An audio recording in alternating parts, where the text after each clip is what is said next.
My husband's lawyer called me during his funeral. That's how the nightmare began.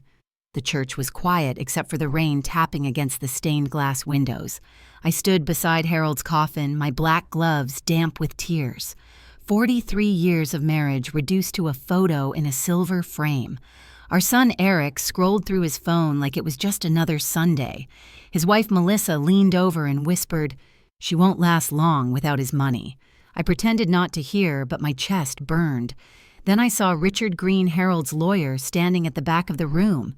His face was pale, his hands shaking slightly as he approached me. "Mrs. Bennett," he murmured, "there's something Harold left for you. Something he didn't want anyone else to find." Before I could reply, a small silver USB slipped from Harold's inner jacket pocket and hit the floor with a sharp clink. Everyone froze. Eric snatched it up. Probably just his work stuff. "I'll check it later." Richard's tone hardened. "No, give it to your mother. It's hers." Melissa rolled her eyes. "She doesn't even know how to open one of those things." I said nothing. I just took it quietly and slipped it into my purse. But I saw Richard's expression, fear mixed with guilt. He knew something. That night, alone in our dark kitchen, I placed the USB on the table. The metal gleamed under the lamp. One word was engraved on its surface: truth. My heart pounded as I reached for the laptop. Whatever Harold had been hiding all these years was waiting for me inside that drive. But did I really want to know I didn't open the USB that night? I couldn't. Instead, I sat in the kitchen until the candle burned down to nothing, staring at the chair where Harold used to read the paper every morning. His coffee mug still sat in the sink, "World's best husband." The words faded from years of dish soap. For 43 years, I believed that mug. We met at a diner off Maple Street in 1978.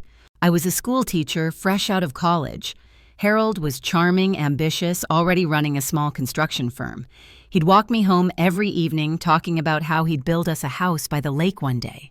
And he did. Every nail, every brick he chose himself. I thought it was love. Maybe it was just control disguised as care.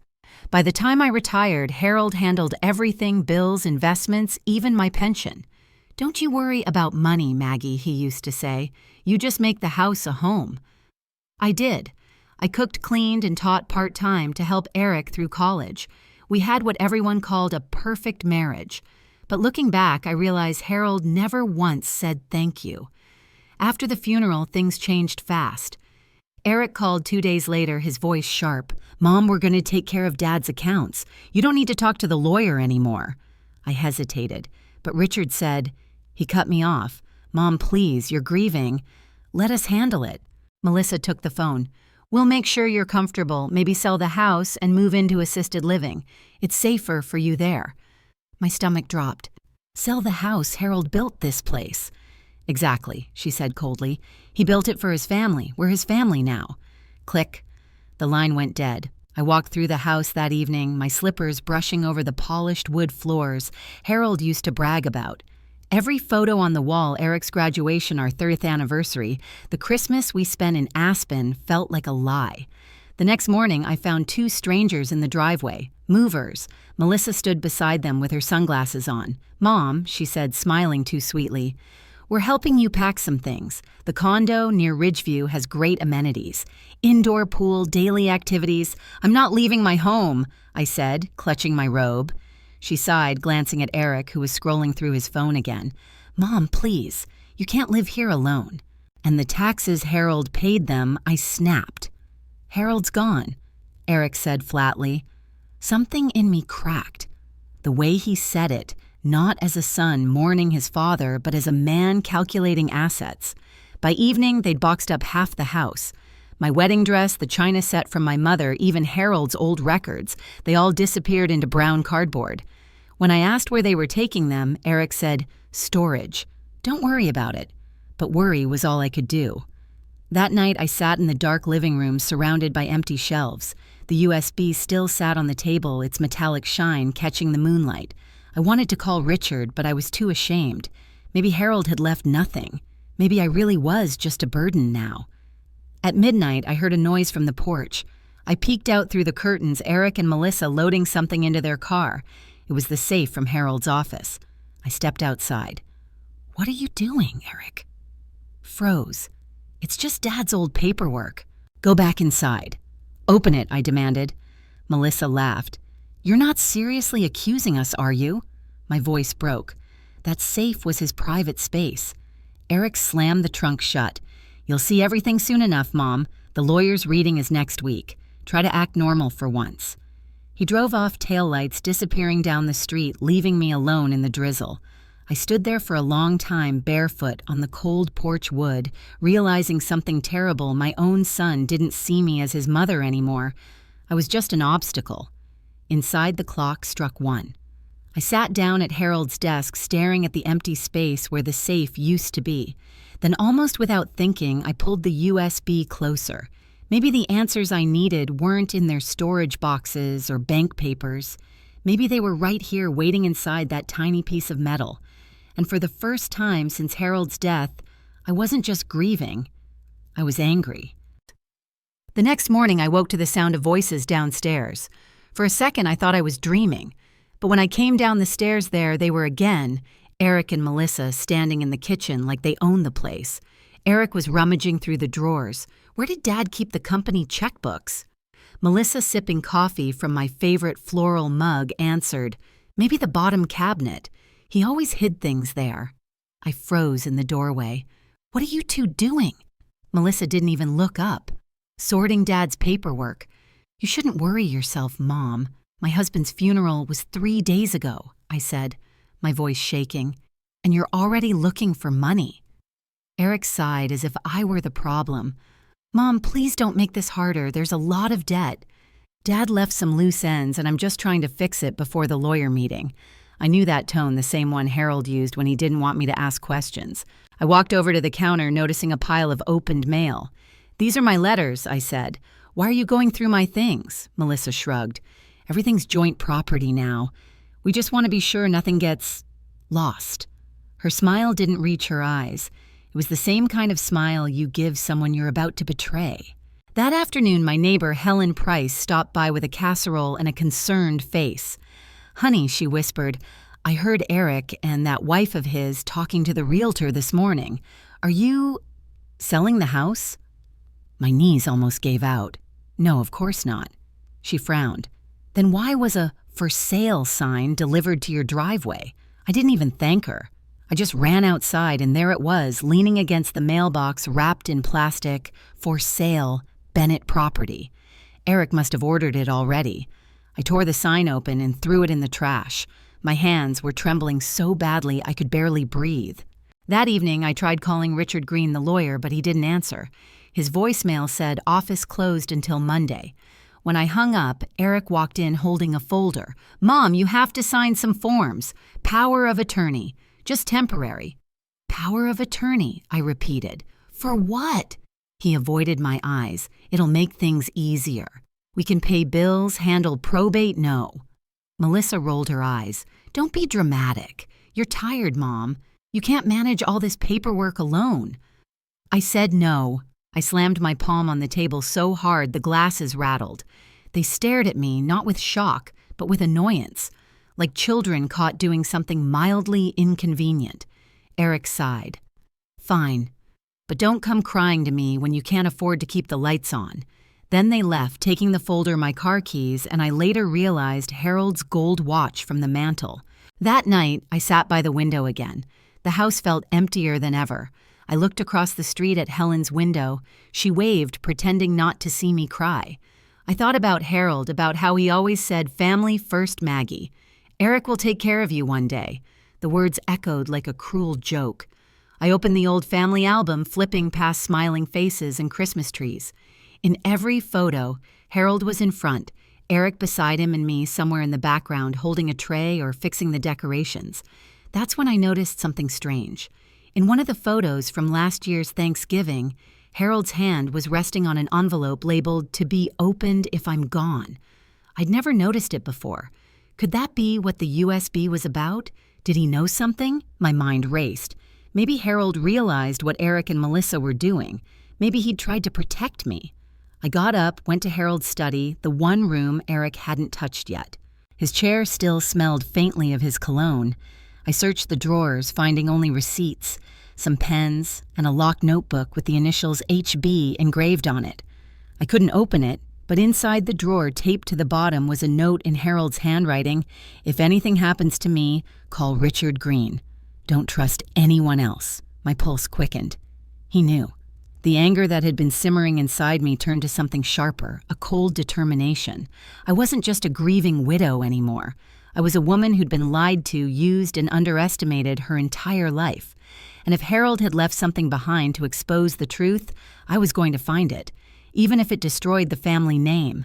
By Sunday morning, the house didn't feel like mine anymore. Boxes were stacked by the doorway.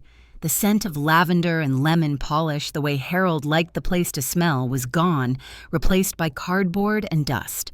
I made coffee in silence, listening to the creak of the floorboards. Every sound reminded me of the footsteps that used to echo through the hallway. Harold whistling off-key, Eric slamming doors when he was a teenager, laughter at Christmas dinners that now felt like a lifetime ago. I looked at the empty spot above the fireplace where Harold's photo used to hang. Melissa had taken it down, claiming she wanted to update the frame.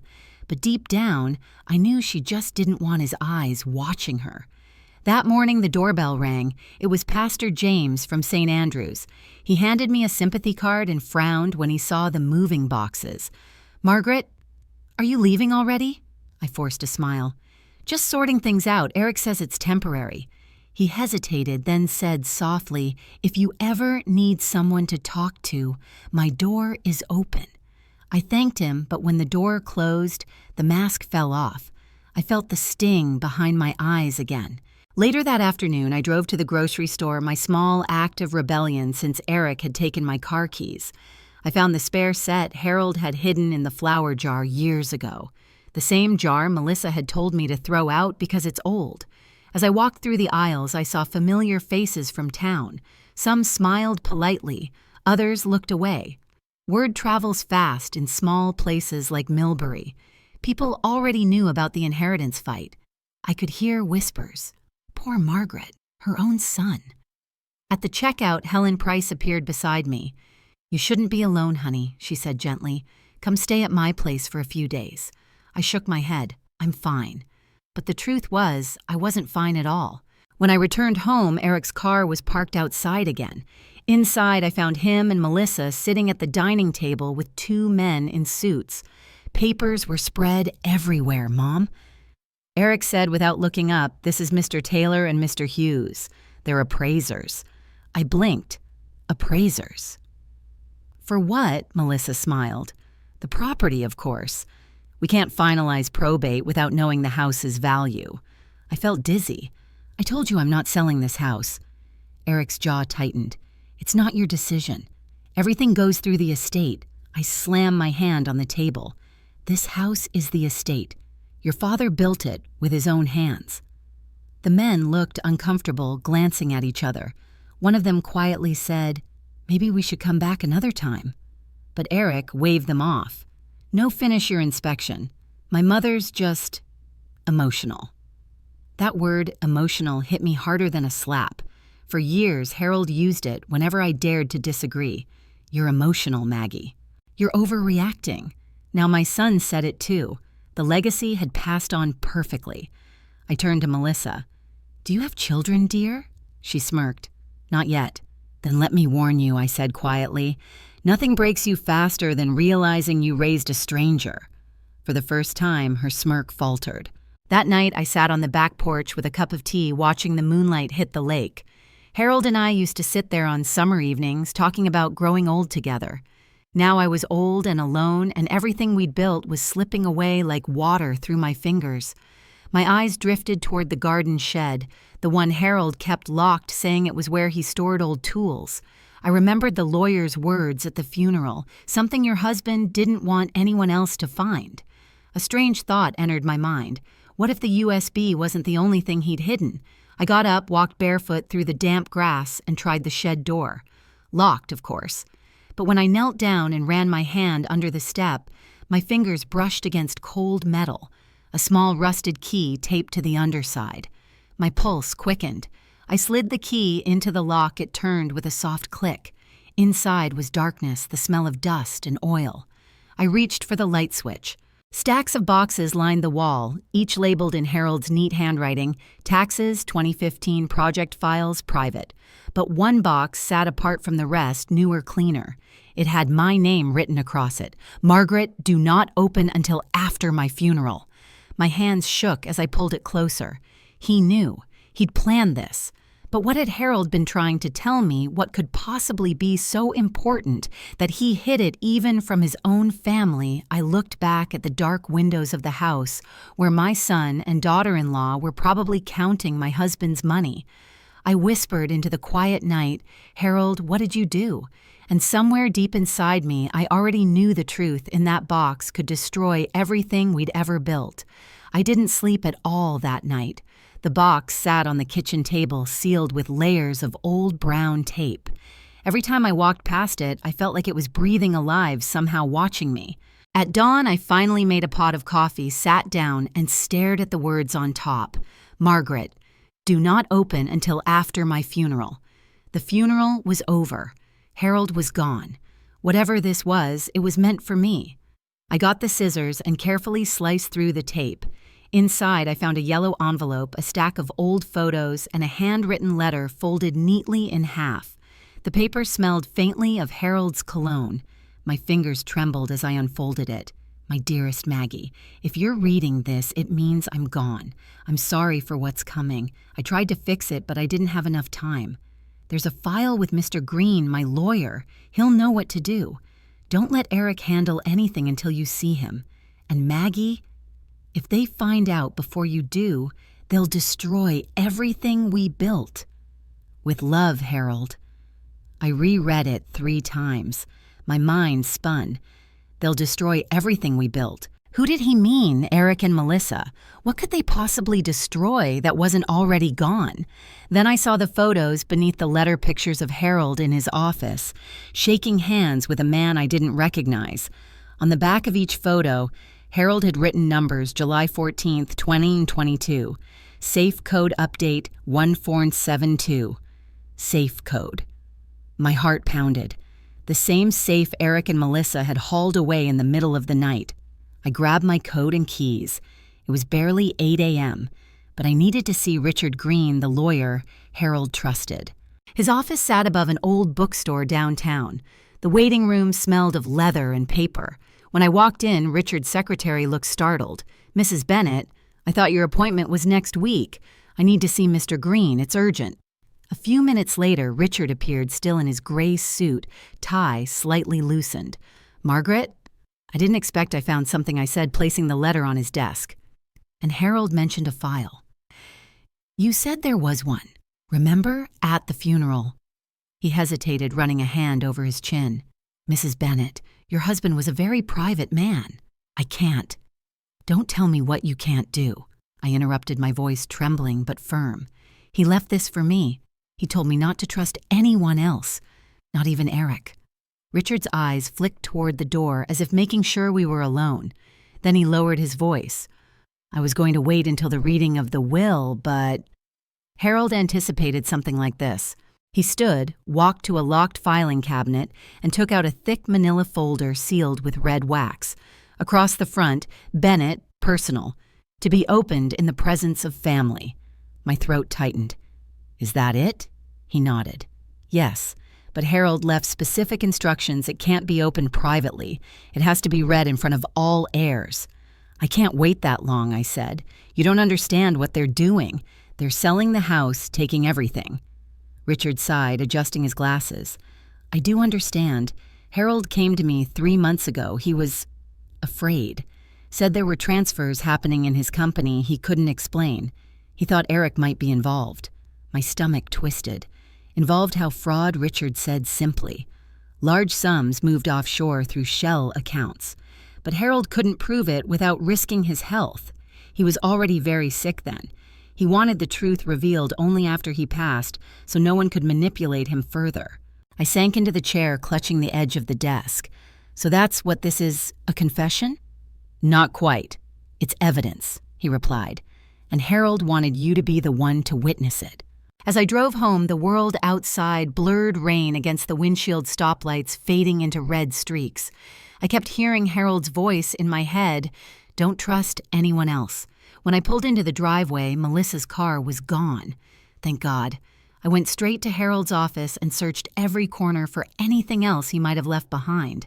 That's when I found a torn receipt wedged under the desk blotter dated 2 weeks before he died. It was from a hardware store downtown. The item USB secure drive. My hands went cold. That must have been the one that fell out of his pocket at the funeral. The one engraved with truth. It all connected now. The USB, the safe, the file at the lawyer's office, they were pieces of the same puzzle. Harold had known his son was planning something terrible, and now, from beyond the grave, he was trying to make me see it. That night, I sat by the fireplace holding Harold's letter. For the first time in days, I didn't cry. Instead, I felt a strange calm, a spark of purpose. They thought I was weak. They thought I'd fade quietly into some retirement home while they divided what was mine. But Harold had left me a map, and I was going to follow it every step. I poured myself a cup of tea, staring at the USB drive still lying on the table. I whispered, "All right, Harold, show me the truth." My laptop screen lit up blue. A single folder appeared, Bennett Confidential, and as my finger hovered over the mouse, I couldn't help but wonder, was this Harold's way of protecting me, or his final act of revenge? The folder opened with a soft click, and for a second I thought my laptop would freeze. Then a list of files appeared, dated documents, scanned receipts, and one video file titled, "For Margaret. Play first." My breath caught. I clicked. The screen flickered, and there he was, Harold, sitting in his office, the blinds half closed behind him. He looked thinner than I remembered, paler, but his eyes were sharp. "Maggie," he began softly, "if you're watching this, then I didn't make it. I know you're angry, maybe confused, but I need you to listen before anyone else sees this." His voice cracked slightly as he adjusted the camera. "I kept secrets from you not because I wanted to, but because I had to. Eric isn't the boy you remember. He and Melissa have been using me. I signed things I didn't understand, and by the time I realized it, they'd already moved company money under their names. I hired private investigators, and they found proof it's in this drive." He leaned closer to the camera, his eyes tired but burning with something fierce. "If they ever turn against you, go to Richard Green. Tell him the phrase, 'The garden safe is not empty.' He'll understand. And Maggie," he hesitated, lowering his voice, "if you find the key, you'll find the truth. But be careful. Once it's out, there's no turning back." The screen faded to black. I sat, frozen tears streaming down my face. My husband, the man I thought I'd lost to silence and control, had been fighting for me all along. But that last line, "Once it's out, there's no turning back," rang in my head like a warning. I opened the rest of the folder. There were spreadsheets, emails, and PDF files of legal documents, things I barely understood. But one stood out, a bank transfer titled Eric Bennett Holdings, Wire Authorization Forged. I zoomed in and saw it clearly. Harold's signature, but not quite. The loops were too wide, the letters uneven. My heart pounded as I realized what it meant. Eric had forged his father's signature to steal his own inheritance early. For a long moment, I couldn't breathe. The betrayal felt heavier than grief. I wanted to throw the laptop across the room, but Harold's voice echoed again in my head. "Go to Richard. The garden safe is not empty." It was raining when I drove to Richard's office again the next morning. He looked startled to see me. "Margaret, what happened?" I handed him the USB. "He left this. There's a video." He said the garden safe isn't empty. Richard's face went pale. He locked the office door and closed the blinds. "He told you that exact phrase?" "Yes. Why?" He opened a small drawer, pulling out a black keychain with a silver emblem, Harold's company logo. 3 months ago, Harold gave me this. He said if anyone came to me with that phrase, I should give it to them. It opens something in your house, a secondary compartment inside the garden safe. My knees felt weak. But Eric took the safe. Richard frowned. Then he has no idea what's inside. The false bottom can only be opened with this key. He handed it to me. The metal was cold in my palm. "What's in there, Richard?" He hesitated. Evidence. Maybe more than that. Harold hinted that it wasn't just about money. He mentioned a name someone called Mason Carter. Do you know him? The name sent a chill down my spine. Mason Carter had been Harold's business partner 10 years ago, the one who'd vanished after a scandal involving millions in missing funds. The police never proved anything, and Harold had refused to talk about it. Could this all be connected? Richard exhaled slowly. Harold said that if Mason ever reappeared, Eric might be working with him. Whatever's in that safe could blow everything open legally and publicly. When I returned home, the driveway was empty. Eric and Melissa were gone, probably off handling estate matters. I didn't waste a second. I went straight to the backyard. The air was thick with rain, the kind that clung to your skin. The garden safe was hidden beneath the old rosebush Harold planted years ago. I dug through the soil until my hands were muddy, my heart hammering. There it was, the steel lid. I turned the new key and a faint click echoed like thunder in my chest. Inside the safe were the usual things, some cash jewelry, old deeds. But near the bottom was a thin wooden panel. I pried it open with a screwdriver, revealing a hidden compartment. Inside lay another USB drive, this one gold, engraved with a single word, proof. And beneath it, a single piece of paper in Harold's handwriting. If they find this, tell Richard to contact Agent R. Keller Interpol. The money trail doesn't stop with Eric. Protect yourself, Maggie. Interpol. My mind reeled. Harold had gone far beyond a family dispute. He'd uncovered something criminal. I sat back on the damp grass, clutching the drive to my chest. For a moment, I just stared at the house, the lights in the window, the home I'd thought was full of love, now tainted by greed and lies. Then I whispered, "You did this to protect me, didn't you, Harold?" The wind rustled the rosebush, scattering petals across my lap. I didn't know what to do next, call Richard, call the police, or wait for the will reading. But one thing was certain, the story wasn't over. Because whatever Harold had uncovered, someone else out there wanted it buried. The day of the will reading felt heavier than a funeral. The sky was a dull, bruised gray, and thunder rolled somewhere beyond the hills. I dressed in Harold's favorite navy blue dress, the one he said made me look like the woman who ran this house. For the first time, I wanted to feel like her. Richard Green's office was filled when I arrived. Eric and Melissa were already there, sitting side by side, whispering and smirking like they'd just won something. Two other people I didn't recognize, a bank representative and a man from Harold's old company, sat quietly, eyes on the documents spread across the table. Mom Eric said smoothly as I entered, "I was just telling Mr. Green we don't have to make this difficult." Melissa added with that sharp little smile, "We all know what Dad wanted. Let's just get through the formalities." I didn't reply. I sat across from them, my hands folded tightly on my lap. My purse, heavy with the gold USB labeled "Proof," rested by my feet. Richard cleared his throat. "Thank you all for coming. Mr. Bennett's will and accompanying materials are sealed and dated 3 months before his passing. Per his instructions, everything will be read aloud in this room." Melissa's manicured nails tapped impatiently. "Can we skip to the inheritance part?" Richard's eyes narrowed. "No, Mrs. Bennett. Your father-in-law was very clear. This reading must include the supplemental materials he prepared." He opened a folder, placed a small laptop on the desk, and inserted the silver USB, the one engraved with truth. The screen came to life. Harold's face appeared again, filmed from the same office where I'd watched him before. But this time his tone was colder, firmer, like a man with nothing left to lose. "If you're all watching this, then my fears came true." Melissa shifted in her chair. Eric frowned. "I built this company from nothing, and I trusted my family to protect it. Instead, I discovered forged transfers, hidden accounts, and documents signed in my name without my knowledge." Eric's jaw clenched. "This is ridiculous," he muttered. But Harold's voice rolled on, unrelenting. "Eric, my son, you betrayed your own father. You and Melissa funneled company money into a private account, one that used the name Carter Investments. You thought I wouldn't find out, but I did. And every transaction, every false signature is documented on this drive." Melissa gasped. What is he talking about?" I turned to her, my voice trembling but steady. "Mason Carter. Remember him?" Her face went pale. That was years ago Harold dropped that case.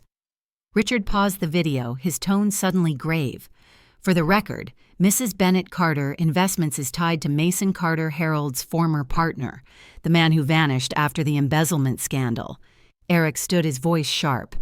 You're not seriously believing this old man's paranoia. He was sick, Richard pressed play. I wasn't sick, Eric. I was watching. You wanted control and you were willing to destroy this family for it. But Margaret deserves the truth. So I'm leaving everything, our house, the trust, and my personal savings to her. She'll decide what's fair. The room erupted. Melissa shot up. You can't do that. That's not legal. She's unstable. Richard held up a hand.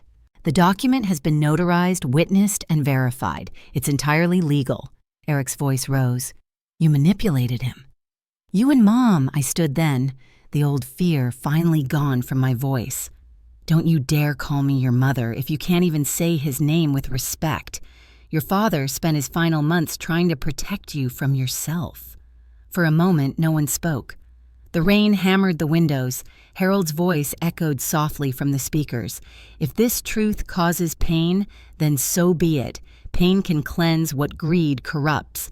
Richard closed the laptop. Silence fell heavy in the room. Then the banker cleared his throat. According to the attached documents, all liquid assets and property are to be transferred to Mrs. Margaret Bennett within 7 days. Mr. Eric Bennett's access to all company accounts is revoked. Eric's chair screeched back. You can't just sit down, I said quietly. He froze. Maybe it was my tone. Maybe it was the look in my eyes. But for once, he obeyed. Melissa grabbed her purse, muttering, We'll fight this. I know people.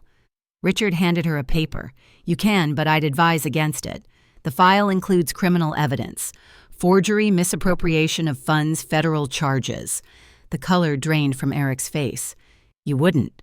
I met his eyes. Your father already did. He stormed toward the door, but before leaving, he turned back, rage twisting his features. You think you've won, don't you? You have no idea what you've started. The door slammed behind them. Richard exhaled slowly. Margaret, are you all right? I sat down suddenly, exhausted. He said the safe wasn't empty. He was right. He gave me a small nod. There's one more step. Harold left another file to be opened only after the transfer is completed. He said it concerns the bigger picture. I frowned. Bigger picture, Richard hesitated. He hinted that Eric wasn't acting alone. Outside, thunder cracked like the sky itself was warning us. For the first time in weeks, I didn't feel afraid, just curious. Harold's truth had set one fire, but something told me there was still more buried beneath the ashes. And when it surfaced, it wouldn't just destroy Eric. It might destroy the Bennett name forever. For the next 2 days, I didn't leave the house. I barely ate. The rain kept falling, a cold, endless drizzle that seemed to echo the chaos left behind after the will reading. Richard had arranged for security at the estate just in case, but I still checked the locks 3 times before bed. The silence was deafening. Even the clocks ticked louder, like they were counting down to something I couldn't see. On the 3rd morning, I woke to the sound of tires screeching outside. I rushed to the window. Eric's black sedan sat crooked in the driveway. He got out, slamming the car door so hard the alarm went off for a second. I didn't move. He banged on the front door. Mom, open up. When I didn't answer, his voice grew harsher. You think you can ruin me with some stupid video? That lawyer tricked you. Dad wasn't in his right mind. I opened the door just enough to look him in the eye. His face was red, his hair soaked from the rain. You forged his signature, I said quietly. He froze for a beat, then smirked. You really believe that? He was sick, Mom. He didn't even know what he was signing half the time. You're letting strangers fill your head with garbage. Then why did he leave me the house? The money, everything, because you manipulated him, he snapped. You've always played the victim. Poor helpless Margaret. He stepped closer, lowering his voice. You don't deserve any of this. Dad built this company for me. I felt something inside me crack, years of silence, of being talked over, of being dismissed. You're wrong, I said. He built it for this family, but you burned it down yourself. He stared at me for a long moment, then sneered. You'll regret this. Before I could respond, he stormed off. His car fishtailed as he sped away, mud splattering the windows. That night, Richard called, Margaret. I received something, an encrypted email from Harold's account. It was sent automatically after the assets transferred. He really planned everything. I gripped the phone tighter. What's in it? There's another video file, Richard said, but this one isn't about the will. He mentioned something called the Carter files. He asked that we open it together. My heart sank. You mean Mason Carter again? Yes. Harold said the truth about that man would explain everything. We agreed to meet the next morning. Richard's office was quiet except for the hum of rain against the windows. He placed a flash drive on the desk. It looked almost identical to the one marked Proof that I'd found in the garden safe, but this one was labeled Carter. Ready? He asked. I nodded. The screen flickered to life, showing Harold sitting at the same desk again, but this time he looked weaker, oxygen tube in his nose, eyes sunken. If this file is being played, then the truth about Mason Carter must come out, he said hoarsely. I made a deal 20 years ago, one I never told Margaret or Eric about. Carter helped me secure contracts, but the money wasn't clean. When the feds started sniffing around, Carter disappeared and I thought it was over. He coughed violently, clutching his chest. But it wasn't. He came back under another name, Mark Collins, and that's when Eric started working with him. Together, they drained the company's offshore accounts.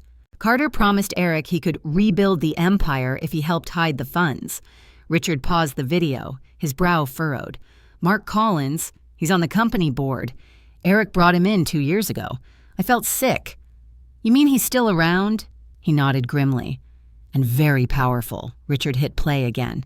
If Eric and Carter are still working together, Harold continued, there's a second ledger hidden with Richard, an encrypted document with every illegal transaction. If it goes public, it will destroy both of them. But Maggie, be careful. These men don't forgive betrayal. The screen went dark. For a long moment, we sat in silence. Rain tapped steadily on the window, and I realized my hands were shaking. Richard, I whispered. If Harold knew all this, why didn't he go to the police? He tried, Richard said quietly. They wouldn't listen. Carter had connections. Harold was warned that if he pushed further, he'd lose everything, including you. The realization hit me like ice water. My husband hadn't been a coward. He'd been protecting me, protecting us from something far bigger than family greed. What happens now? I asked. Richard opened a drawer and slid a small envelope toward me. This came with the file. Harold wanted you to have it after watching the video.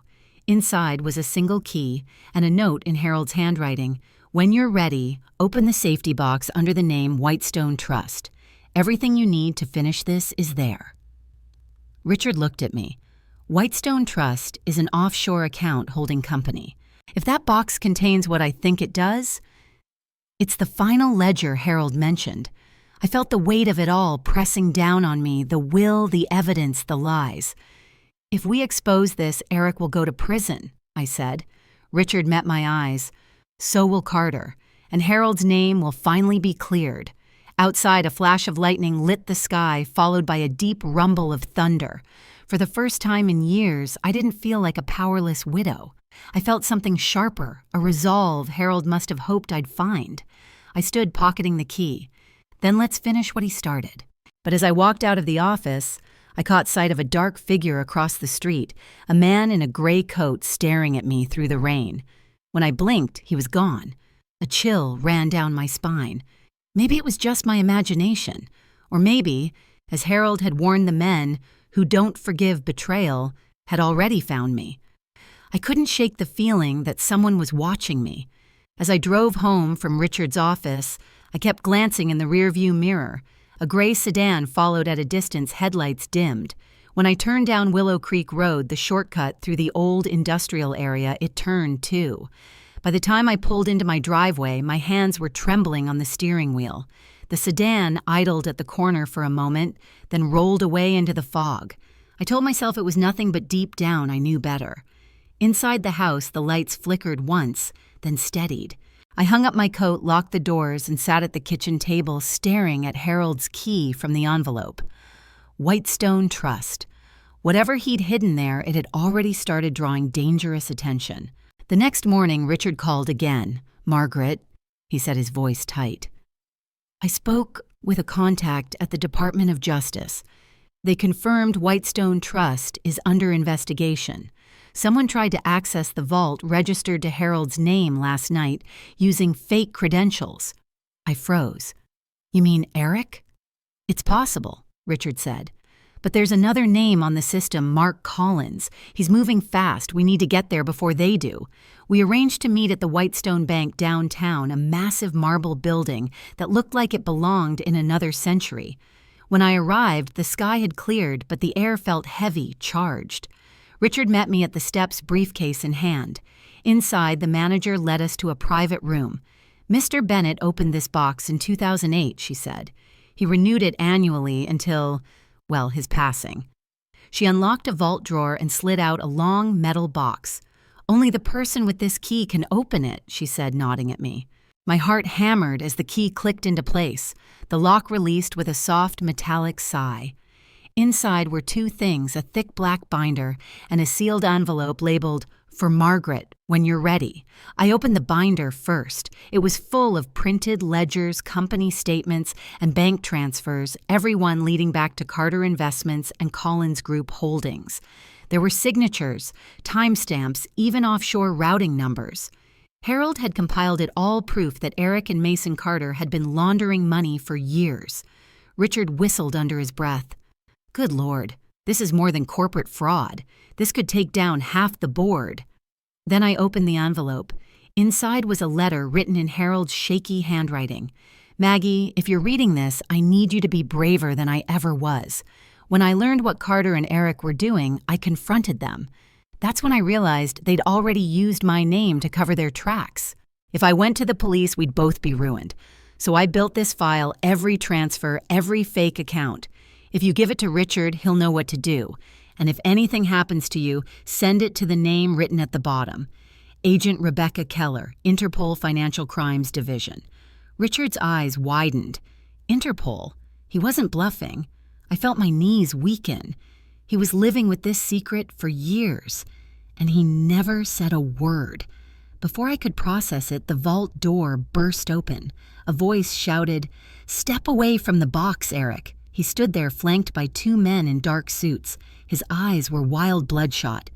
"You have no idea what you're doing," he hissed. "That file doesn't belong to you." Richard stepped forward. "Eric, this is a federal matter now. You're digging your own grave." Eric's lip curled. "You think I'll let you destroy everything Dad built? He was weak. He almost ruined us all with his paranoia. Carter had a plan, a better one." My voice broke. "You're working with him. After everything your father warned, I'm saving what's left," he shouted. "If you hand over that file, they'll come for all of us. You, me, everyone." He lunged toward the box, but Richard grabbed his arm. A brief struggle ensued, papers scattering across the marble floor. The bank manager screamed for security. Then, amid the chaos, one of Eric's men yanked something from his jacket. It gleamed silver in the fluorescent light. "Gun," Richard shouted. I dropped behind the table as a shot rang out. The echo slammed through the vault like thunder.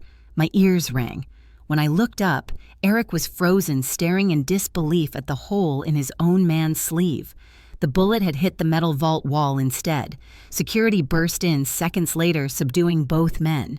Eric tried to fight, screaming, "You don't understand. There's more. There's so much more."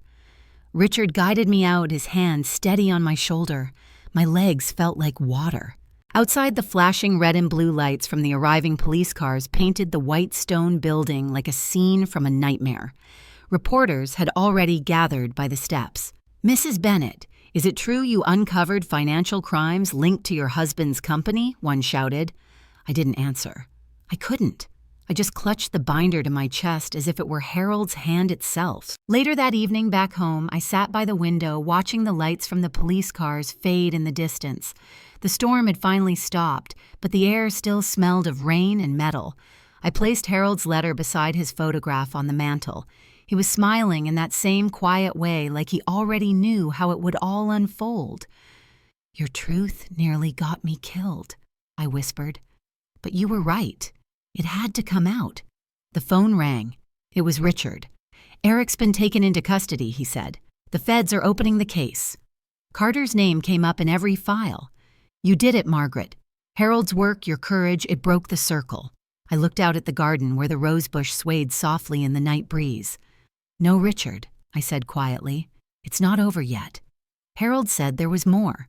Because as the thunder rolled again in the distance, I couldn't ignore the single thought that kept clawing at the back of my mind.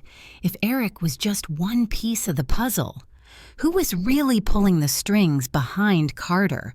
The morning after the chaos at the bank, I woke up to silence, an eerie, almost stage silence, the kind you hear before something terrible happens. My hand still trembled when I poured my coffee. The cup rattled against the saucer, and for a moment I saw Harold's reflection in the window, as if he were standing behind me. "Where does it end, Harold?" I whispered. The newspaper on the porch had my name printed on it. Widow exposes $1 million fraud inside Bennett Industries. My stomach turned. They made it sound like a scandal, not justice. The article claimed federal agents were investigating my son, but there was one line that made my blood run cold. Sources allege a second party believed to be alive and overseas is connected to the case. Known as the architect, this individual may have orchestrated the financial network that tied both Bennett and Carter. The architect. That name didn't come from the police. It came from Harold's notes, the ones he'd hidden in the folder labeled Carter. There was a single line scribbled on the last page. If anything happens to me, the architect will finish what Carter started. I picked up the phone and called Richard immediately. He answered on the first ring. "Margaret, thank God." "Are you safe?" "For now," I said. "But the papers are calling it a network. They mentioned someone called the architect." Silence. Then a deep sigh. I was afraid of that. The investigators found an encrypted file in Harold's documents, one they couldn't open. It's titled Arch01. They think it links to offshore transfers beyond Eric's reach. Whoever the architect is, they're not done. "Do you think Carter's still alive?" I asked. "I don't know. But Harold believed he was, and he believed the architect was the one protecting him." I pressed a hand to my forehead. "So this isn't over." "No," Richard said quietly. "It's just begun." That afternoon, 2 federal agents arrived at the house. Agent Keller, the woman Harold had mentioned, was among them. Tall, calm, sharp eyes. She introduced herself politely, then opened a file on the table. "Mrs. Bennett, first of all, I'm sorry for what you've been through. Your husband's documents were crucial to our investigation. But there's more we need to ask about." She slid a photo across the table. It showed a man in his 60s, bald, clean-shaven, expensive suit. "Do you recognize him?" I frowned. "That's not Carter." "No," she said. "This man is Leonard Voss, alias the architect. He's a financial strategist who built shadow corporations across multiple countries. Carter worked for him. Your son may have been used as a pawn." The words hit me harder than I expected. Used, yes. "We believe Voss approached Eric through Carter, promising him control of the company in exchange for laundering funds. Once the money was secured, Carter vanished, and Voss took over. He's been moving assets through shell accounts connected to your husband's firm for years." Richard leaned forward. "How dangerous is he?" Agent Keller's expression hardened. "Voss is wanted in 6 countries. He's ruthless and meticulous. He's known to eliminate anyone who can trace his operations, including whistleblowers." A chill ran through me. "You think he'll come after me? I think you're already on his radar." That night I couldn't sleep. Every creak in the house sounded like footsteps. The shadows on the wall shifted like ghosts. Around midnight, I heard something outside, the faint crunch of gravel. I peeked through the curtains. A dark figure stood at the edge of the garden near Harold's rosebush, too still to be the wind, too calm to be afraid. When I flicked on the porch light, he vanished. The next morning, I found footprints in the damp soil and a small envelope pinned to the garden gate. No return address, just one word on the front stop. Inside was a photo of me and Harold, from years ago, sitting at a cafe. Someone had drawn a red X over Harold's face. I dropped it instantly. By the time Richard arrived, my hands were shaking. "He's here," I said, pushing the photo toward him. "Whoever Voss is, he's already watching." Richard's face went pale. "I'll call Keller. She'll put you under temporary protection." But before he could dial, my phone buzzed. An unknown number. I answered without thinking. A man's voice, smooth, steady, almost kind. "Mrs. Bennet, please don't panic. I'm not your enemy." "Who is this?" "Someone who admired your husband's intelligence," he said, "and who's deeply disappointed that he shared what wasn't his to share." I gripped the phone tighter. "Voss." He chuckled. "Ah, so Harold told you my name. He was a smart man. Too smart, perhaps." "What do you want? Nothing if you cooperate," he said calmly. "The documents you hold belong to me. Return them quietly and I'll make sure your son's punishment is manageable. Refuse and you'll lose more than your fortune." I could hear faint typing in the background, the hum of machines. He was calling from somewhere cold, precise, like an office full of secrets. "You think you can scare me?" I said, my voice trembling with anger. "I don't think Mrs. Bennet," he replied. "I know." The line went dead. Richard called Keller immediately. Within hours, agents surrounded the property. They took the note, the footprints, everything. Keller stayed behind calm as ever, but I saw the tension in her jaw. "He's not bluffing," she said quietly. "Voss has eyes everywhere. If he contacted you directly, it means he's losing control, and that makes him unpredictable." "What happens now?" I asked. Keller looked at me for a long moment. "Now we make sure his empire burns before he can rebuild it." She opened her folder and pulled out a map arrows offshore, accounts names connecting to Bennett Industries.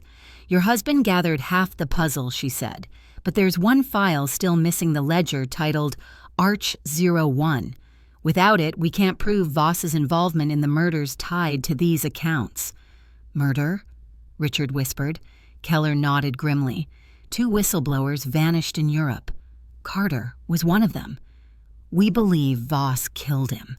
I felt the world tilt. "Then he'll come for me next." "Not if we find the missing file first," Keller said. "Harold left breadcrumbs. You just have to remember where." I looked toward the rosebush outside where the petals shimmered in the morning light. Harold had hidden one secret there before. Maybe there was another. That night, I dug into the earth until my hands were raw.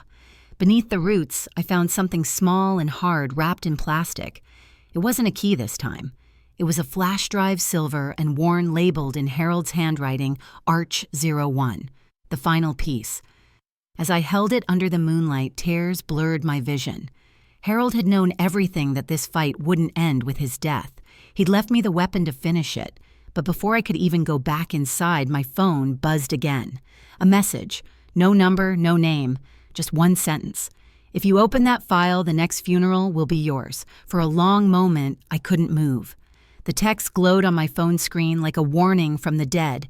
"If you open that file, the next funeral will be yours." The night was cold and silent except for the wind whispering through Harold's rose bushes. The flash drive Arch 01 felt heavier than metal in my palm, as if it carried every sin Harold had died trying to expose. I slipped it into my coat pocket, locked the door, and went inside. My heart hammered against my ribs. I checked every window, every latch, even the curtains, half expecting a face to be staring back at me. But there was only the stillness of the house and the sound of the grandfather clock ticking like a countdown. I poured myself a drink I didn't even want. "Harold," I whispered to the empty room, "you said the truth would set us free. But what if it kills me first?" At dawn, I met Richard and Agent Keller in her government SUV parked discreetly down the road. Keller was wearing a black coat, her hair tied back tightly, her face drawn and serious. "You got another message?" she asked, and I nodded, handing her my phone. She studied the text. "He's watching you closely, probably tracing your movements, maybe even your calls. But that file, Arch 01, could be the key to shutting him down for good." Richard added quietly, "Harold risked everything to leave that file behind. He knew you'd be the only one who could keep it safe long enough to do what's right."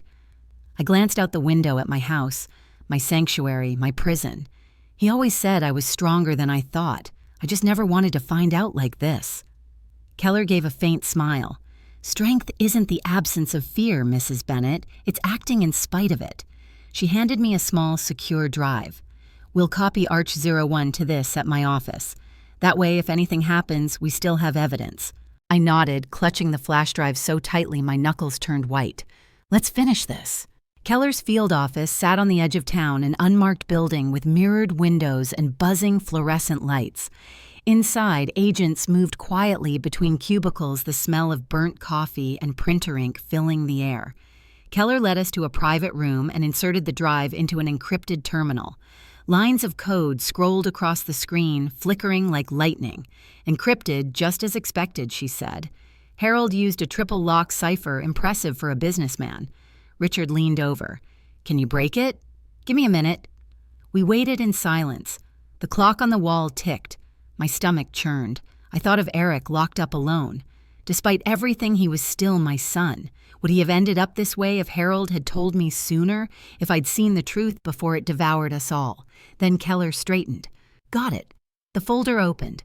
3 files appeared, each one labeled with a single letter, A, R, and C. "What do they stand for?" I asked. Keller clicked on the first one, A. A list of names filled the screen. Politicians, CEOs, judges, people with power. Each name linked to offshore transfers under false corporations. Richard exhaled. This is a global bribery network," Keller nodded grimly. "And look, Voss's name appears over and over again, payments, contracts, coded accounts. He wasn't just laundering money, he was controlling people." She opened R. It contained surveillance footage, grainy black and white clips of meetings, including one of Harold shaking hands with Mason Carter. But in the corner of the frame, blurred yet unmistakable, was a third figure, watching from the shadows. Leonard V. My breath caught. He was there. "He never left," Keller murmured. "Your husband must have recorded these meetings in secret. That's why Carter disappeared. Voss realized Harold had evidence." Richard's face paled. "And that means Harold's death." Keller's eyes hardened. "May not have been natural." The room went silent. I felt the air drain from my lungs. Then Keller clicked the final file, C. It wasn't a document this time. It was a single video. The screen flickered. The timestamp read 3 days before Harold's death. He sat in his office again, pale and weary, staring straight into the camera. "If you're watching this, Maggie, it means they've found me." I froze. "I didn't have time to tell you everything. The architect Voss knows I'm closing in. He sent Eric to distract me to keep me quiet. If anything happens, promise me you'll take this to Agent Keller. She's the only one who can stop him." He coughed, wincing. "They'll say it was my heart. They'll say it was age. Don't believe them. And whatever you do, don't trust anyone who tells you Voss is gone." The video ended. Tears blurred my vision. I reached out and touched the screen as if I could touch him. "You knew, Harold. You knew they were going to kill you." Keller's jaw tightened. "This is more than enough to open an international case. Once we transfer these to the main server, Voss's empire is finished." Just then, the lights flickered. Once, twice, then went dark. The hum of the computers died. The air felt suddenly heavy. Richard whispered, "What's happening?" Keller grabbed her radio. "Power cut back up, now." Static. Nothing. Then the emergency lights glowed red, bathing the room in an eerie haze. Keller's phone buzzed. She looked down and her face went white. It was a message. "No sender. Delete it, or she dies." Before I could ask what it meant, glass shattered behind us. A flashbang exploded. I fell to the floor, ears ringing. Keller shouted something, pulling her gun. Through the smoke, I saw 2 dark figures, black masks, rifles raised. They moved like shadows, precise and silent. One grabbed the drive from the computer. The other reached for me. Richard swung his briefcase at him, yelling, "Run! Margaret!" I scrambled toward the side door, coughing from the smoke. Keller fired 2 shots, loud and final. One of the men went down. The other fled, clutching the stolen drive. Keller helped me up, blood trickling from a cut on her forehead. "Are you hurt?" "I'm fine," I gasped. "The file," he took it.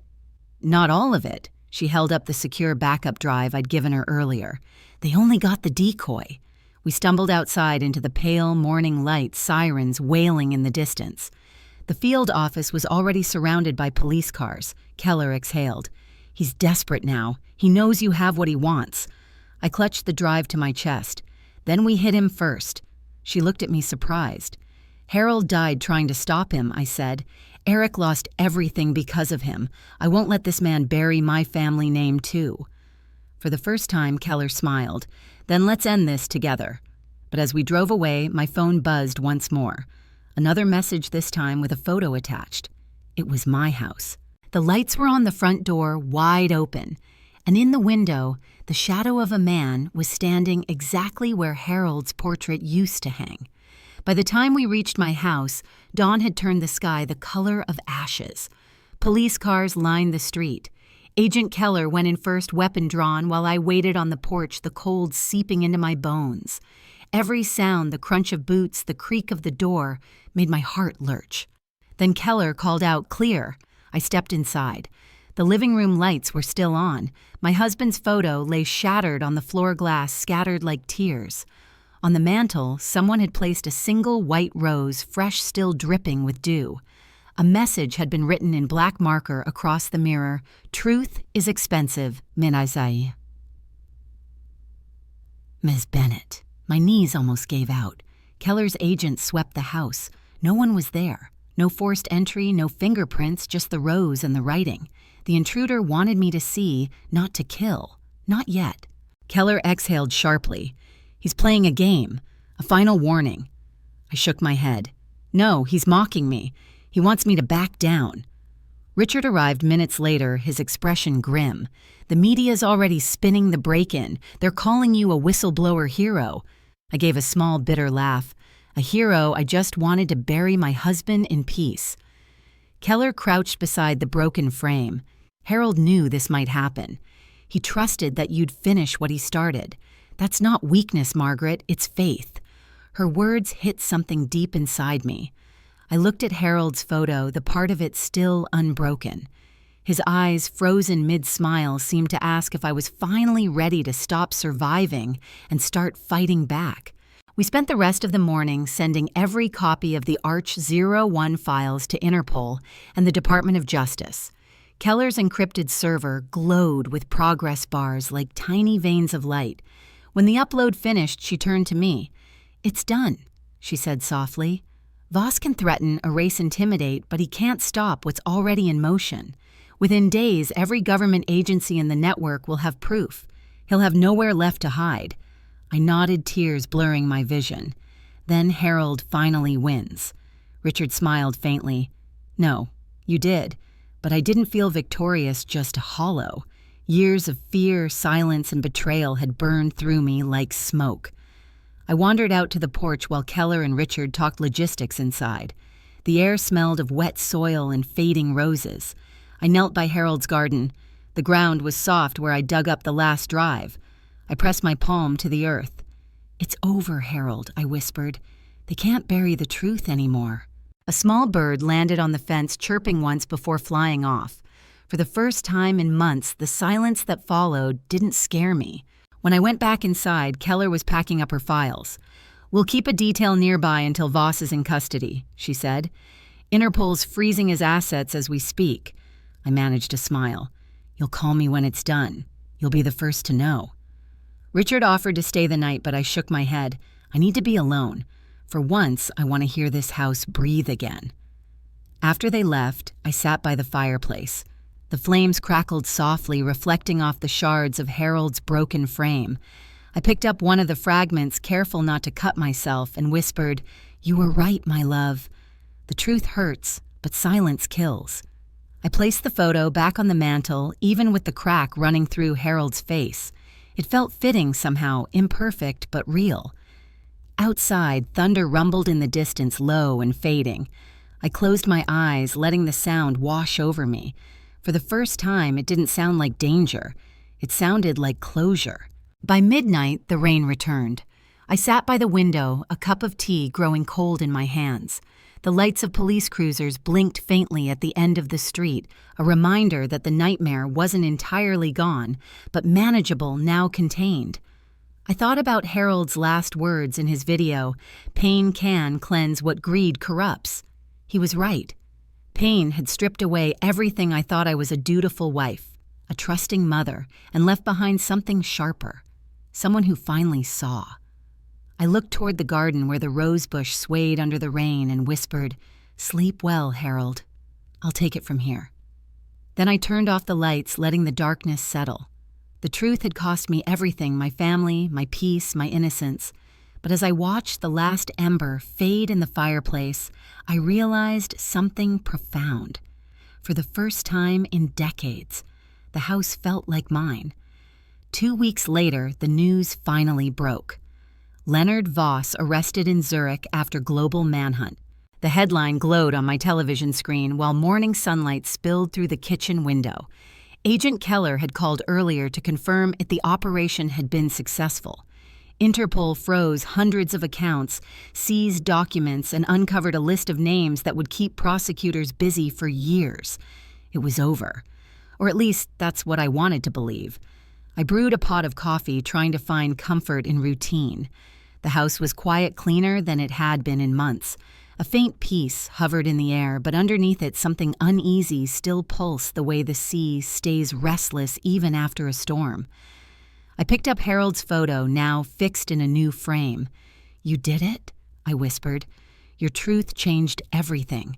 Just then, the mail slot clattered. A single manila envelope slid onto the floor. My name was written on the front in careful block letters: M. Bennett, private. No return address. I froze. With trembling hands, I tore it open. Inside was a small photograph and a folded note. The photo showed Harold, but not the man I remembered. He was younger, standing in front of an unfamiliar building, shaking hands with another person whose face was half in shadow. On the back, a date 1989. The note read, "He wasn't working alone. There's another file, one your husband never mentioned. Ask Richard about Project Seraphim." My vision blurred for a moment. I looked out the window, the garden, the police car down the street, the quiet neighborhood that was supposed to mean safety. And yet in that single piece of paper, the nightmare stirred again. Richard had never mentioned Project Seraphim, not once. Was this some leftover thread from Harold's investigation, or had someone slipped it into my mail deliberately, knowing I'd read it alone? The shadows in the hallway seemed to deepen as I stood there clutching the photo. A memory flickered Harold's voice on one of his old recordings. "If they ever find out what I did before the company, everything will fall apart. Before the company. Before Eric. Before me." I sank into the kitchen chair, heart pounding. The letter lay open on the table next to the morning paper announcing Voss's capture, like two realities colliding. One promised closure, the other whispered unfinished business. Somewhere outside, a car engine started and drove slowly past the house. I couldn't see who was inside. I stared again at the note, the words burning into my mind. "Ask Richard about Project Seraphim." The coffee had gone cold, but my pulse hadn't. Because deep down, I knew one terrible thing. Harold's story wasn't the ending. It was the beginning of something much bigger, and this time the truth might destroy me. I stared at the photograph until the edges blurred Harold's smile, frozen in another lifetime. The rain began again outside, tapping softly against the window, like a reminder that secrets, no matter how deeply buried, always find their way back. The world thought the story was over. The headlines had moved on. But as I traced the name Project Seraphim written on the note, I realized Harold had been part of something even darker, something that hadn't yet surfaced. I took a deep breath and whispered, "All right, Harold, if there's more, I'll find it." Because the truth had already cost me everything. There was nothing left to lose. I turned off the lamp, the note still open on the table, the rain steady and relentless beyond the glass. Then I looked directly into the camera, into you. "What would you do?" I asked softly, "if your spouse left behind a secret that could rewrite your entire life? Would you keep it hidden, or would you risk everything to uncover it?" If you've been with me through this story, tell me what you would do. Leave your thoughts below and don't forget to subscribe, because this isn't the end. It's just the next chapter waiting to begin.